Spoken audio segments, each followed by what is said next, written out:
Well, hey, welcome to CanadianYouth.net. You found this video on the website. Way to go. Basically, it means that you're a keener, you're God's favorites, you're more sanctified than the others, and you get a better mansion in glory because you took the time to find us on this website. I don't want to take too much of your time, but for the next 5 minutes or so, I just want to give you a bit of an outline for what the school year generally looks like and some things to consider as you're putting your schedule together. As well, there'll be a resource on the website in written form that gives you an even more detailed version of this that you can use and take it for what it's worth kind of stuff. Basically, as we all know, high school years run from September to June. And you have September, October, November, December before Christmas. Then there's a bit of a break for Christmas. Then there's that stressful month or so getting ready for semester summatives and exams. And then you've got the second semester, which tends to drag a little bit only because of Canadian winters and so forth. And then when you get to the nice weather, you get to Easter, and then June comes, and again, summatives and exams.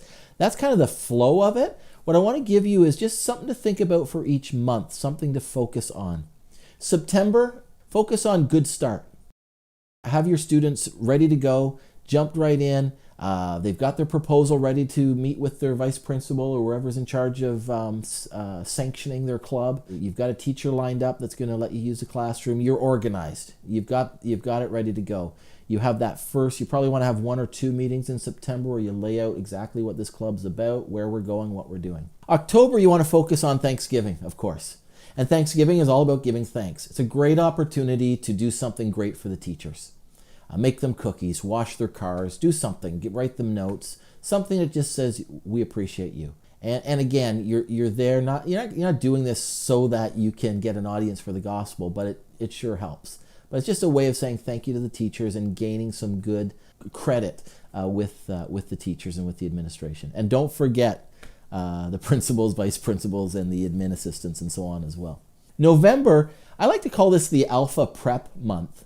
And this is a month where you can pray, where you can strategically think about planning things out for the next semester, where you can start to get the promotions ready for starting Youth Alpha, which probably is best to start second semester, but start thinking and planning about that.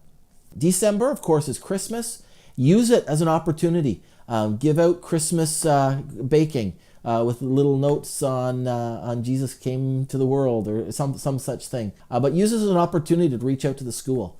Whether it's, everybody gets together one Sunday afternoon, bakes a whole bunch of stuff, wraps it up, gives it out. Those types of things are an awesome way of just celebrating Christmas, but more than that, again, reaching out to the school around them. January is exam month. I would encourage you to make that a month of prayer. Set up a prayer table. Prayer table is as simple as what it sounds. Get permission, put the table out, and have your students sit there and allow other students to come and either write down prayer requests to put in the prayer jar to be prayed for, or they might want to have a prayer right there at the table in some cases. Be willing to pray for students as they're quite stressed at this time of year, either because they're not sure they're prepared for their exams or they know that they're not prepared. But either way, just be in prayer for them.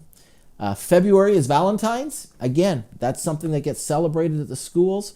Take advantage of it. Get those little red candies and put them in a little baggie and put a note on them. Jesus loves you. Send them out into the school. Something like that. Be creative, but those ideas to celebrate Valentine's. And then you're also starting the second semester, usually the first couple weeks of February. And that's where you start to want to run Youth Alpha, which for my money is your best play as far as engaging students in the gospel, and let that run through. More on that in written form. So March and April and a bit of February will more or less take care of Alpha.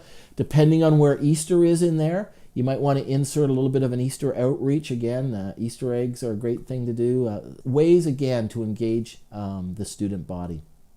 May and June are summative and exam season, and again, I would bring back the prayer table. And I would have a chance to pray for students. And at this point, they might even be expecting you there and be thankful for your prayers. And you might want to consider May, June, if the group is going well and they want to try something. You might want to consider one sort of major outreach at the end, Billy Graham, My Hope type of video or something like that, where the gospel goes out and there's an opportunity for response. But kind of pray your way through that. Hopefully that's a little bit helpful. There is a document that you can download on the website here that gives you more detail of what I've just discussed if you're interested in that. And of course, you can get a hold of me if you want to talk more about any of these things. Thanks again for caring about your students, caring enough to help them become the leaders that God's called them to be on their campuses.